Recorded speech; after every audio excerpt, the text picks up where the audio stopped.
오늘 수요예배 은혜 받으신 하나님의 말씀은 이사야서 43장 16절에서 21절까지 말씀입니다. 이사야서 43장 16절에서 21절까지 말씀을 제가 봉독해 드리도록 하겠습니다. 나 여호와가 이같이 말하노라. 바다 가운데에 길을, 큰 물 가운데에 지름길을 내고 병거와 말과 군대의 용사를 이끌어내어 그들이 일시에 엎드러져 일어나지 못하고 소멸하기를 꺼져가는 등불 같게 하였느니라. 너희는 이전 일을 기억하지 말며 옛날 일을 생각하지 말라. 보라, 내가 새 일을 행하리니 이제 나타낼 것이라. 너희가 그것을 알지 못하겠느냐? 반드시 내가 광야의 길을, 사막의 강을 내리니 장차 들짐승 곧 승냥이와 타조도 나를 존경할 것은 내가 광야의 물을, 사막의 강들을 내어 내 백성 내가 택한 자에게 마시게 할 것임이니라. 이 백성은 내가 나를 위하여 지었나니 나를 찬송하게 하려 함이니라. 아멘. 오늘 믿음으로 걷는 길, 믿음으로 걷는 길이라는 제목으로 하나님 말씀 증언하도록 하겠습니다. 2022년 마지막 수요 예배를 인도할 수 있는 은혜를 허락하셨습니다. 제가 한 주 전이라고 생각을 했는데 중간에 담임 목사님께서 갑자기 끼어들어 있다는 것을 생각을 못하고 계산을 한 주 전이겠지라고 생각을 했는데 마지막 주간의 수요 예배더라고요. 2022년을 마무리하고 2023년을 준비하면서 하나님께서 주시는 은혜를 회복하는 시간 되기를 소망합니다. 사람을 두렵게 하는 것이 여러 가지가 있을 수 있겠죠. 그렇지만 그 두려움의 시작 중에 하나는 불확실성이라고 생각을 합니다. 죽음을 두려워하는 이유는 무엇입니까? 죽음 이후에 어떤 세계가 나를 기다리고 있는지 알지 못하기 때문에 죽음을 두려워하는 것이겠죠. 결국에는 불확실성 때문에 죽음을 두려워하는 것입니다. 여러 가지 문제들이 있을 수가 있겠지만 개인의 광야를 걸어가는 분들 또한 이 불확실성 안에서 찾아오는 이것들이 내가 어디로 가야 될지, 어떤 선택을 하고 어떤 인도를 받아야 될지 알지 못해서 그것 때문에 더 두려움을 겪고 어려움을 겪는 경우들이 많이 있으실 겁니다. 그러나 이런 불확실한 현실 속에서 우리가 분명하게 기억해야 될 것은 무엇입니까? 2022년을 마무리하고 2023년을 시작하는 우리에게는 또 다른 불확실성이 기다리고 있다라는 거예요. 다가오는 2023년은 또 어떻게 시작하고 어떻게 인도를 받고 어떤 응답을 누릴까? 이거면 참 감사한 염려겠죠. 사실 사람마다 성격마다 조금씩 다르겠지만 그 불확실성에 굉장히 많은 영향을 받는 사람이 바로 저입니다. 그래서 예일교회를 처음 오게 됐다고 결정이 났을 때부터 한 3개월간은 굉장히 힘들었습니다. 교회가 가기가 싫어서 힘들었던 게 아니고 제가 낯가림도 엄청 심하고, 여러분들 뭐 저를 어떻게 보실지 모르겠지만 먼저 다가가는 것을 굉장히 힘들어하는 사람이에요. 그래서 저희 아내가 저에게 교회를 옮기는 거야, 우울증이 온 거야, 이렇게 이야기를 했을 정도로 제가 3개월간은 굉장히 힘들어 했었어요. 제가 무슨 말씀을 드리려고 하냐면, 그런 불확실한 현실 속에서 우리가 기억해야 될 것은 뭐냐면, 세상 모든 것은 변하지만 변하지 않는 것이 단 하나 있다는 것입니다. 영원부터 영원까지 계시고 변하지 않으시는 그 하나님께서 우리의 보증이 되신다는 그 사실을 우리가 기억해야 된다는 것입니다. 그래서 불확실한 현실 가운데 또 광야와 같은 어려움과 위기를 겪고 있는 여러분들 기억하셔야 될 것은 하나님을 제대로 아는 것이 너무나도 중요하다는 거예요. 이스라엘 백성들이 10가지 기적, 애굽의 입장에서는 10가지 재앙이지만 이스라엘 백성들의 입장에서는 10가지 기적입니다. 10가지 기적을 체험하고 출애굽해서 홍해 앞에 섰습니다. 홍해 앞에 서가지고 홍해를 건너는, 마른 땅과 같이 홍해를 건너는 기적을 체험했어요. 하나님께서 그들을 인도하실 때 가장 먼저 무엇을 말씀하셨냐면 내가 너희를 젖과 꿀이 흐르는 땅, 아름답고 광대한 땅으로 너희를 인도하겠다라고 말씀하셨어요. 홍해를 건너면 이제 젖과 꿀이 흐르는 땅이 있어야 되고 광대한, 아름답고 광대한 땅이 있을 줄 알았는데 그들을 기다리고 있었던 것이 무엇이었냐면 수르 광야였습니다. 광야를 지나다 보면 물이 없을 수도 있지라고 생각할 수 있지만요, 여러분들 그 광야 속에서 이스라엘 백성들을 인도하고 계셨던 분 또한 하나님이라는 사실을 기억한다면, 하나님이 이스라엘 백성들을 끌고 가시는 과정 속에서 구름 기둥과 불 기둥으로 그들을 인도하셨기 때문에 충분히 물 가운데로 그들을 인도하실 수 있었다는 거예요. 그런데 3일 동안 물 한 방울도 먹지 못하고 만나지 못하는 그런 상황이 벌어졌습니다. 결혼하기 전에는 그건 못 견뎌가지고 이렇게 생각했거든요. 근데 이제는 조금 알 것 같습니다. 그 무리 안에 어른들, 장정들만 있었던 것이 아니고 노인들도 있었을 뿐만 아니고 어린 아이들도 그 속에 포함되어 있었다는 거예요. 얼마나 칭얼댔겠습니까? 아빠, 물 먹고 싶어. 물 좀 줘. 이게 잠을 자다가도 물 먹고 싶다고 물 떠다 달라고 하는 게 아이들인데 3일을 물이 없는 광야를 걸어간다고 생각을 하면 부모의 입장에서는 진짜 피가 마르는 현장이었을 것 같습니다.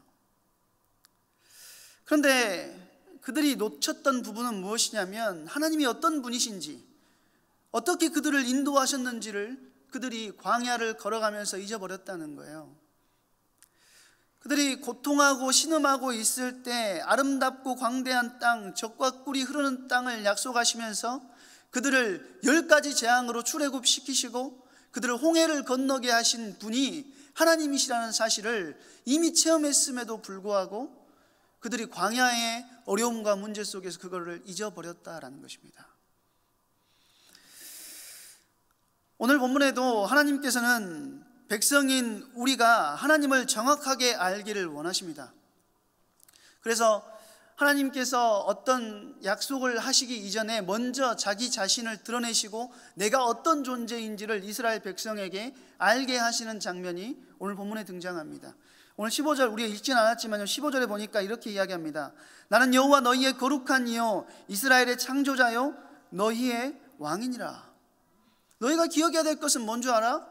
라고 하시면서 그 불확실성 가운데 있는 이스라엘 백성들에게 말씀하고 계시는 거예요. 나는 너희의 창조자고 나는 너희를 이끄는 너희의 왕이야 라고 말씀하고 계시는 거예요.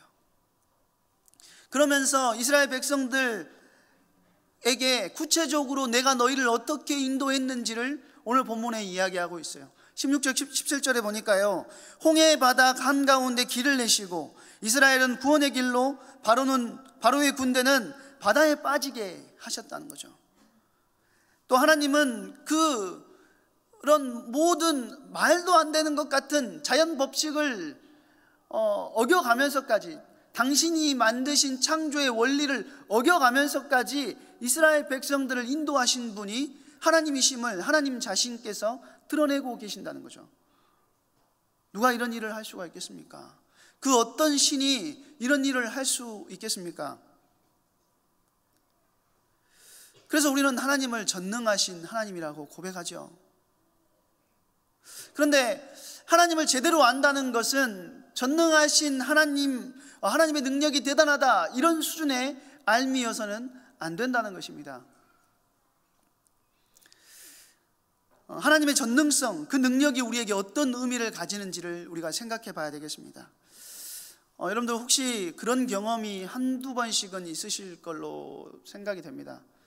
마트에 여러분들이 갔는데 혹시 진짜 처음 보는 꼬마가 아저씨 나 이거 사주세요 그런 경험 있으신가요? 저는 있거든요. 제가 좀 만만해 보인가 봐요. 그래서 항상 도를 아십니까? 이런 친구들 있잖아요. 이런 친구들 저한테 맨날 와요. 제 주변에 다른 사람도 많이 있는데 무조건 저한테 오더라고요.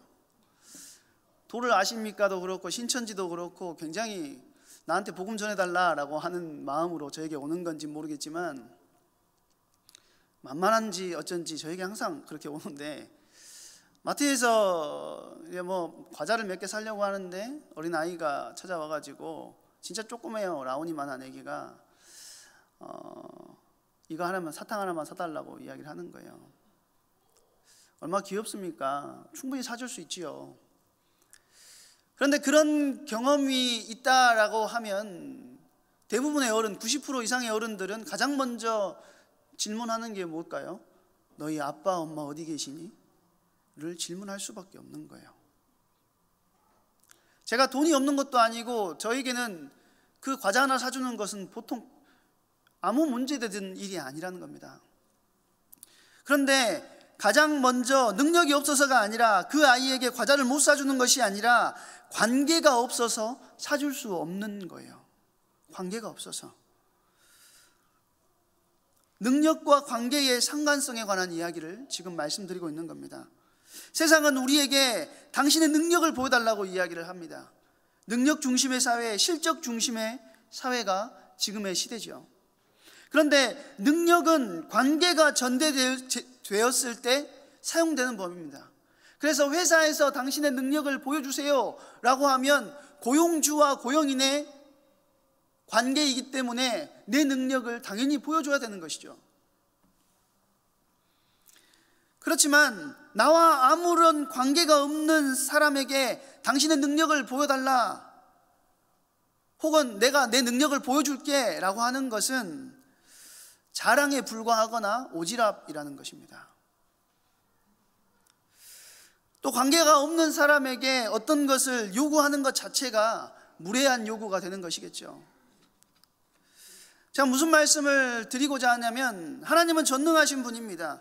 그런데 그분께서 그 전능성을 우리에게 왜 보여주시냐라는 거예요. 하나님께서 우리에게 당신이 만드신 자연세계의 법칙마저 어기시면서 이런 기적을 보여주시고 이적을 행해주시는 그 이유는 무엇이냐면, 다른 것 때문이 아니고 하나님께서 능력이 많으셔서 주체 없을 정도로 그래서 내가 조금 보여줄게, 이런 게 아니라는 겁니다.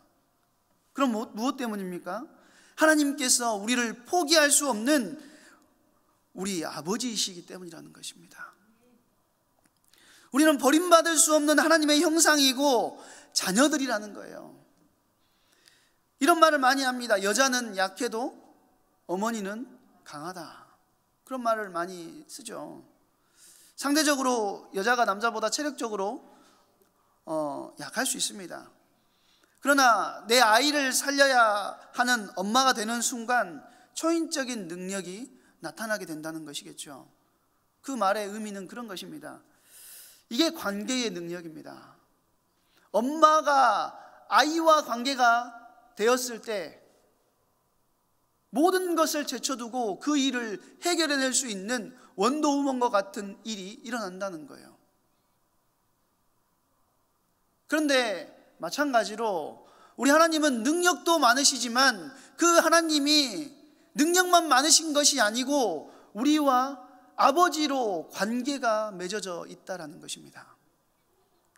우리는 그 관계 안에서 하나님과 그 관계 안에서 나의 정체성이 발견되어져야 된다는 것입니다.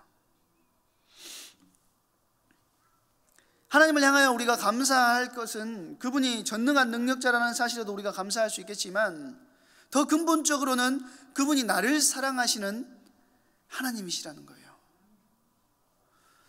하나님을 제대로 안다는 것은 그 관계 속에서 하나님을 안다는 것입니다.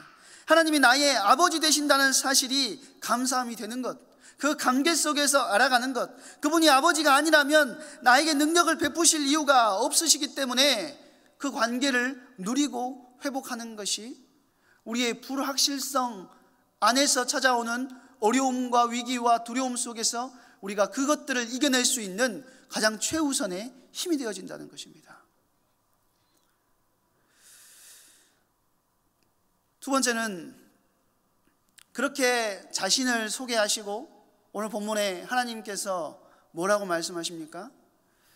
18절에 보니까요, 17절과 18절에 하나님께서 하신 일에 대해서 16절과 17절에 자기가 어떤 일을 하셨는지, 이스라엘 백성들에게 어떤 일을 하셨는지를 나타내시죠. 그리고는 18절에 뭐라고 하십니까?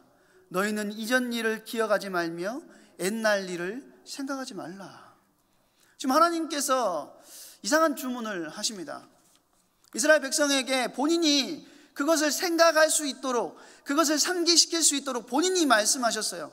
내가 너희를 어떻게 출애굽시켰고 내가 어떻게 홍해를 너희를 건너게 하셨는지 하나님께서 말씀하신 후에 뭐라고 하시냐면 그것을 잊어버려라라고 말씀하시는 거예요. 사실 구약에서 하나님께서 어마어마한 많은 일들을 행하셨지만 한 가지만 생각하고 한 가지만 기억해야 된다면 우리는 뭘 기억해야 되냐면 출애굽입니다. 출애굽, 그리고 홍해를 건너는 것, 그거 한 가지만 우리는 기억하면 돼요. 그만큼 출애굽 사건은 이스라엘 백성에게 뿐만 아니고 그리스도인들에게 굉장히 중요한 사건입니다. 왜 그렇습니까? 장차 그리스도를 통해서 세상과 죄악의 종로로 나던 자들을 하나님의 사랑받는 백성으로 삼으시는 놀라운 구원의 예표가 출애굽 사건 안에 들어있기 때문이라는 거예요. 그리고 홍해를 건너는 사건은 뭐죠? 히브리서에 보니까 뭐라고 이야기를 하냐면 너희가 바닷속에서 내게 세례를 받고 이렇게 이야기를 하거든요. 홍해를 건너는 사건은 무엇과 비유되냐면 하나님의 백성으로 새롭게 태어나는, 물속으로 들어가며 죽고 물속에서 나오면서 다시 태어나는, 새롭게 태어나는 거듭남을 보여주는 것이 홍해 사건이에요. 그러니까 이스라엘 백성들에게, 그리고 그리스도인들에게는 굉장히 중요한 사건이 그것인데 하나님께서는 뭐라고 하시냐면 그것을 생각하지 말고 기억하지 말라라고 하시는 거예요. 이스라엘 백성들이 더 이상 왜 하나님께서 그것을 기억하지 말고 생각하지 말라고 하십니까? 이스라엘 백성들이 더 이상 하나님께 주목하지 않고 하나님을 사랑하지 않는 것은 사실 과거에 하나님께서 베푸신 사건, 하나님께서 자기를 어떻게 건지셨고 구원하셨고 인도하셨는지 그 은혜를 잊어버렸기 때문인데 하나님은요 그것을 잊어버려라고 말씀하시는 거예요. 과거에 행하신 그것을 더 기억해도 모자랄 판국에 그것을 잊어버리라고 말씀하시는 거예요. 중요한 영적인 원리 중에 하나가 은혜는 간구하기 이전에 기억해야 하는 것입니다.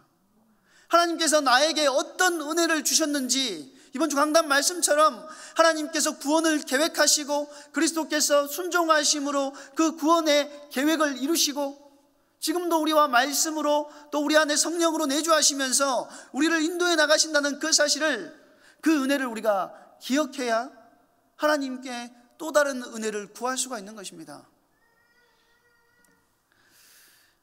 과거에 베풀어 주신 하나님이 오늘도 나에게 은혜를 베푸시고 장래에도 베푸실 동일하신 하나님이라는 것을 기억하는 것이 사실 뭐냐면 은혜의 시작입니다. 하나님의 영원 속에 기초할 때 은혜를 기억하는 사람이 하나님의 은혜를 받게 되는 거예요. 그래서 오늘 그 찬양 할 때 에베네셀 하나님이라는 찬양을 우리가 수요예배 때마다 이렇게 하시는데, 사실 에베네셀과 임마누엘과 또 여호와 이레는 사실 같은 뜻입니다.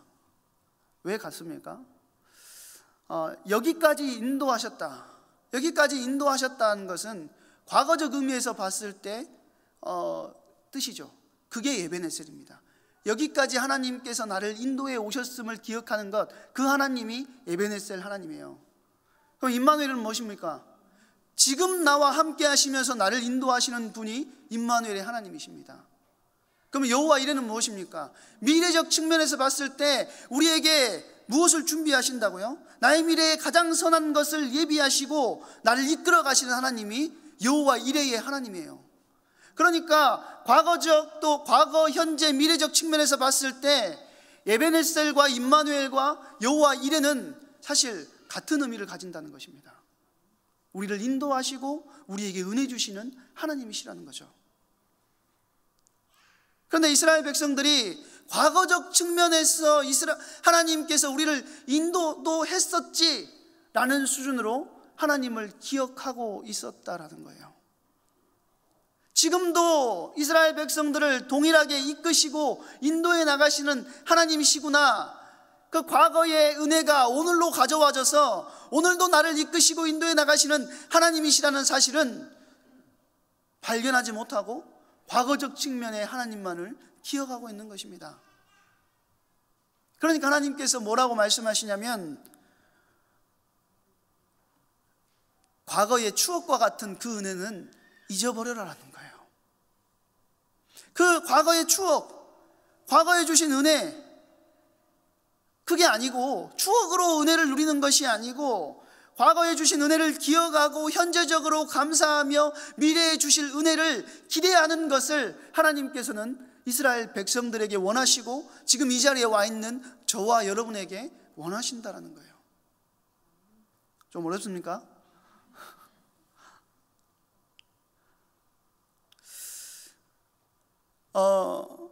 왜 정리를 기억하지 말라고 하시냐면, 출애굽의 기적과 은혜가 과거의 기억이 되어버렸다는 거예요. 이스라엘 백성에게는 더 이상 하나님에 대한 뭐가 없냐면 기대감이 없어요. 하나님에 대한 기대감과 하나님의 이끄실 것에 대한 감사함이 늘 있어야 되는데, 과거에 그렇게 인도하셨지에서 끝나는 겁니다. 그렇기 때문에 이스라엘 백성들이 과거적으로 기억하는 출애굽의 기적보다 하나님께서 뭘 약속하시냐면, 더 놀라운 기적을 너희에게 베풀어서 너희에게 지금도 너희를 이끄는 하나님임을 내가 너희에게 보여주겠다는 약속을 하기 위하여서 과거의 그 기적, 그거 잊어버리라는 거예요. 내가 너희에게 더 큰 기적을 보여줄 거야. 이제 너희가 생각하는 그 과거의 기적보다 지금도 너희와 함께하고 미래에도 너희를 이끌 하나님이 나 여호와야 라는 사실을 이스라엘 백성들에게 알리시기 위하여서 하나님께서 지금 그것을 잊어버려라 라고 말씀하고 계신다는 겁니다.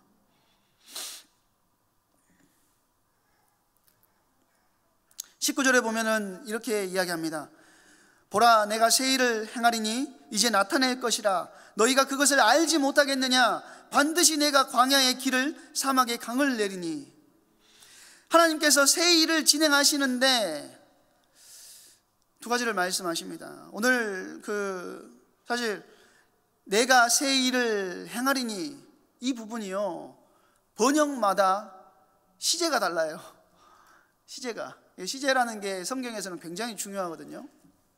근데 오늘 우리가 읽은 그 세번역 개역 개정 성경과 또 저한테 있는 세번역 성경을 찾아봤더니 미래적 측면에서 쓰여졌습니다. 내가 새 일을 행하리니, 앞으로 그렇게 새 일을 행할 거야 라고 번역이 되어 있더라고요. 근데 공동 번역에서는 뭐라고 번역을 해놨냐면, 내가 이제 새 일을 시작하였다 라고 번역을 해놨더라고요. 또 우리말 성경에는 내가 새 일을 하고 있다 라고, 그러니까 새 일을 시작하였다는 과거 시제잖아요. 그리고 내가 지금 새 일을 하고 있다는 뭐예요? 현재 지금 하고 있다는 거잖아요. 어떻게 한 나라의 언어로 번역을 하는데 이렇게 시제가 다 다르게 번역이 됐냐는 거예요. 저는 신학적인 측면, 언어적인 측면은 잘 모르겠지만, 하나님이 시간에 매이시는 분이 아니시기 때문에 하나님께서 완성하실 구원도 사실 이것과 같습니다.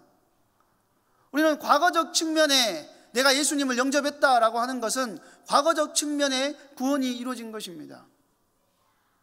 근데 사도 바울은 늘 무엇을 이야기하냐면, 현재적 측면과 미래적 측면의 구원까지도 우리에게 늘 이야기를 하고 있어요. 그래서 하나님께서 이루신 그 구원은 과거적 측면에 예수님을 영접함으로 인해서 우리에게 얻어지는 구원과 지금 이 시간 우리가 나의 달려갈 길을 다 맞춰가며 주님께서 원하시는 사명을 감당해 나아가며 이루어가는 구원과 그리스도께서 다시 재림하셔서 우리에게 장차 이루실 구원에 대한 세 가지 구원의 측면이 성경에서는 다 논하고 있다는 사실을 기억해야 됩니다. 점점 어려워지고 있죠.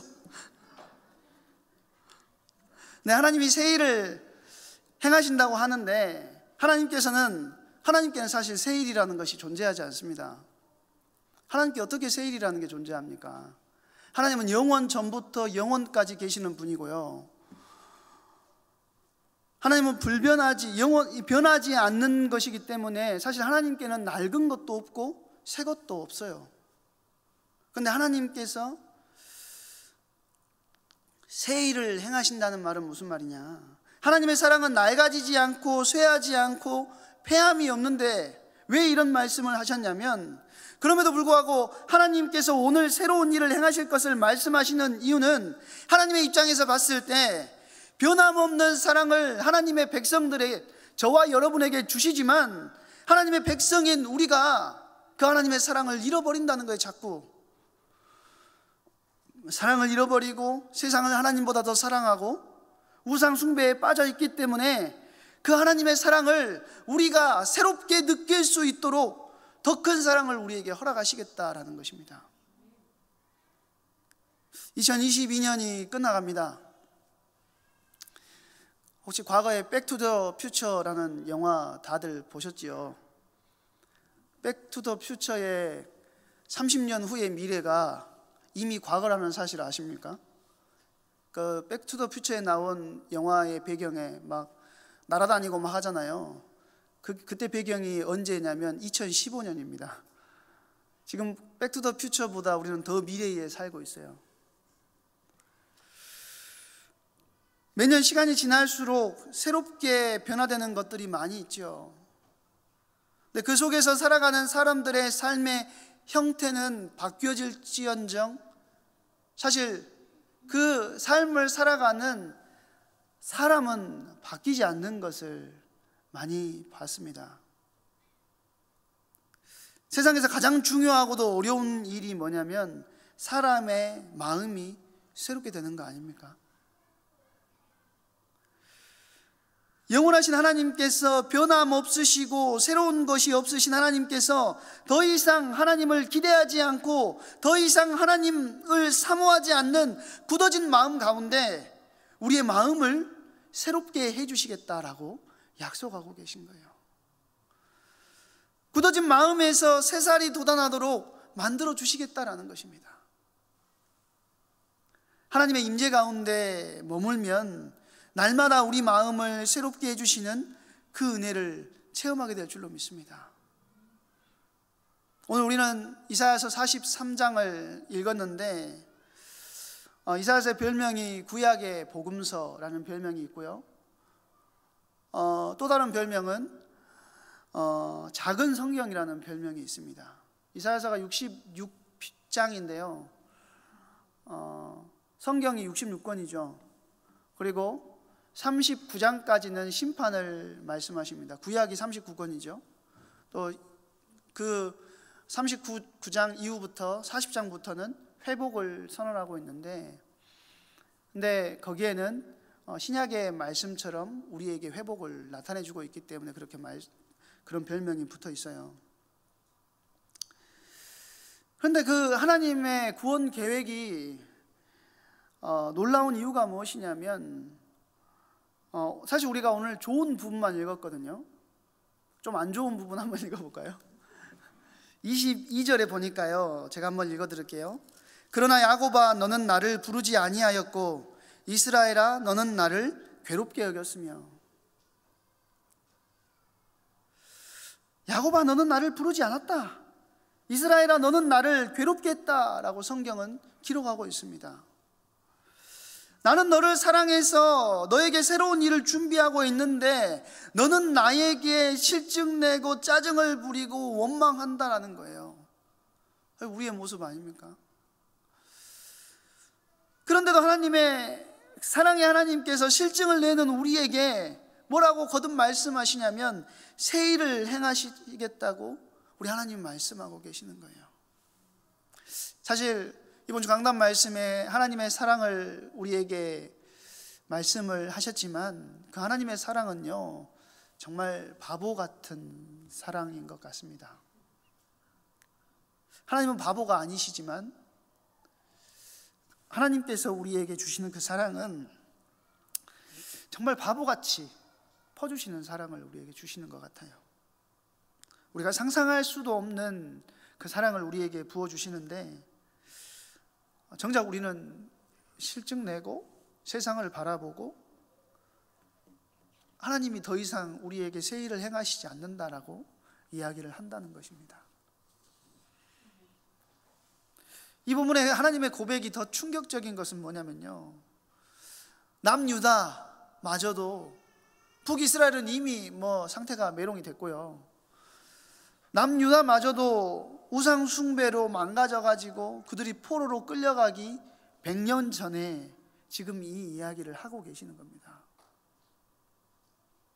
바벨론 포로로 끌려가기 100년 전에 지금 이 예언을 하고 계시는 거예요. 그들이 포로로 끌려가고 나면 다시금 70년 이후에 고국으로 돌아오게 해주시겠다고 하는 회복의 메시지를 이스라엘 백성들에게 주고 계신다는 겁니다.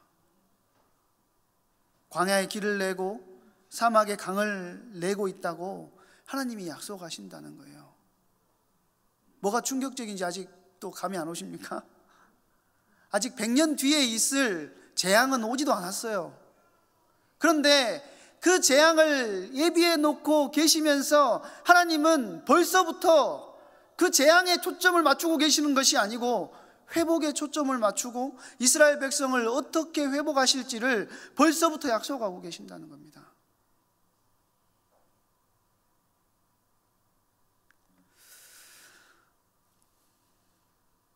(170년) 뒤의 회복을 벌써 선언하고 있다는 거예요.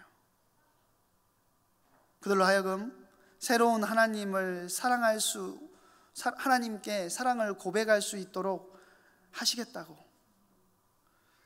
하나님을 찬양하고 영광 돌리게 하시겠다고 지금 말씀하고 있는 겁니다. 너희들이 지금 내가 지겹니? 과거에 내가 너희를 구원하고 너희를 건졌던 것은 과거의 추억으로 남았니? 괜찮아. 너희를 내가 너희 마음을 새롭게 할 중요한 은혜를 너희를 위해서 준비하고 있어 라고 말씀하시면서 하나님이 하나님의 백성들에게 하나님의 사랑을 이야기하고 계시는 겁니다.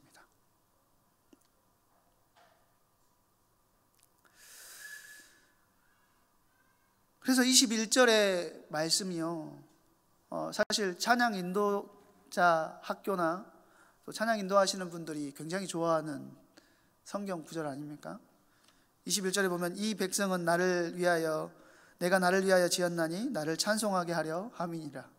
그래서 굉장히 좋아하는 구절인데 사실 그런 의미도 되겠지만 하나님을 더 이상 예배하지 않고 찬송하지 않는 이스라엘 백성들이 내가 너희에게 다시금 주는 더 크고 놀라운 새 일을 맛보게 함으로 인하여서 이제 너희가 너희 입술을 통해서 다시금 나를 찬양하고 예배할 수 있도록 내가 만들어 줄 거야 라고 그렇게 약속하고 계시는 겁니다.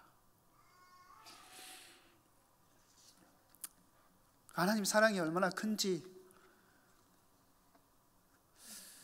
우리가 2022년을 마무리하고 2023년을 기대하면서 우리 마음속에 담아야 되는 것은 그 크고 놀라우신 하나님의 사랑인 것입니다. 변하지 않는 사랑. 그 변하지 않는 사랑을 우리가 가슴에 품는다면 이제 우리가 무엇을 봐야 됩니까? 현실에 찾아와 있는 이 광야와 같은 불확실성의 상황 속에서 하나님을 먼저 기대하고 하나님이 하시는 일이 정말로 나를 승리하게 만들어 가시는 하나님의 방법이구나 하는 것을 볼 수 있는 믿음의 눈이 우리 가운데 열려져야 됩니다. 믿음의 눈으로 우리가 보게 되면 하나님의 역사가 보이게 되는 것입니다. 아직 상황이 똑같다고 해도 하나님의 복이 내게 쏟아지고 있는 것이 믿음의 눈으로 볼 때 보이게 되는 겁니다. 원망과 불평과 두려움과 의심이 그 믿음의 눈으로 볼 때 사라지게 되는 것이죠. 이 모든 상황 속에서 하나님이 움직이시지 않는 것이 아니라, 광야와 같은 이 불확실성의 상황 속에서 하나님이 역사하지 않으시는 것이 아니라 하나님이 움직이시는 것을 볼 수 있는 믿음의 눈이 우리에게 없는 것이 문제라는 거예요.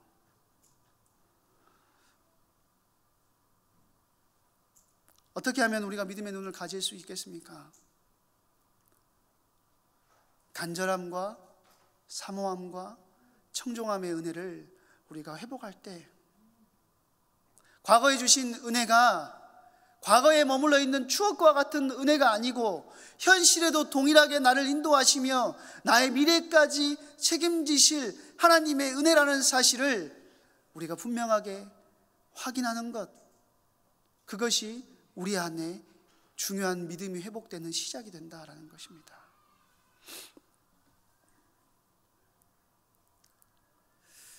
(20절) (21절에) 보니까요, 장차 들짐승 곧 승냥이와 타조도 나를 존경할 것은 내가 광야의 물을 사막의 강들을 내어 내 백성 내 택한 자에게 마시게 할 것임이라 라고 했습니다.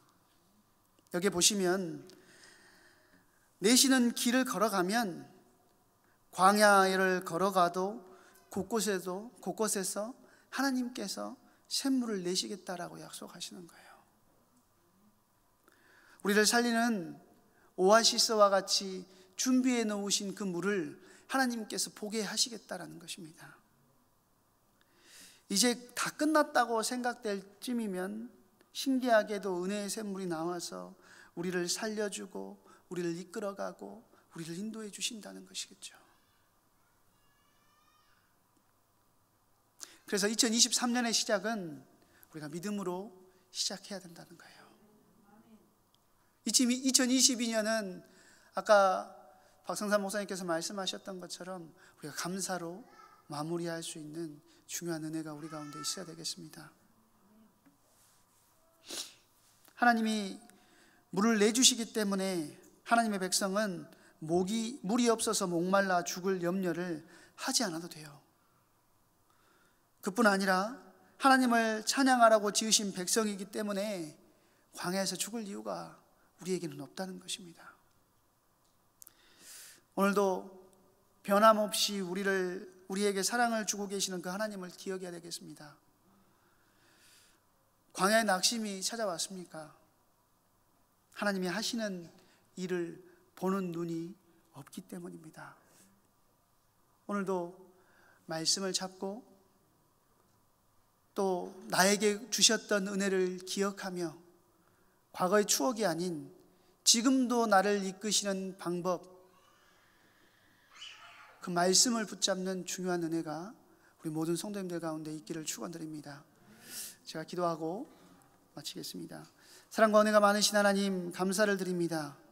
하나님의 차고 넘치는 은혜와 그 큰 사랑을 오늘 이 시간 우리가 말씀을 통해 확인하게 하시니 감사를 드립니다. 2022년을 마무리하고 또 2023년을 준비하는 우리에게 하나님을 향한 분명한 믿음이 일어날 수 있도록 성령으로 역사하시고 인도하여 주시옵소서. 과거를 책임지셨던 그 하나님께서 오늘 이 시간 새 일을 행하시고 우리를 오늘과 우리의 미래에도 이끄시고 인도해 나가신 그 하나님이라는 사실을 기억하며 우리가 영적으로 도전하며 승리하는 응답의 시작이 우리 가운데 일어날 수 있도록 하나님 우리를 베푸시고 인도하여 주시옵소서. 함께 하심을 믿고 감사를 드리오며 그리스도의 신의 예수님의 이름으로 기도하옵나이다. 아멘.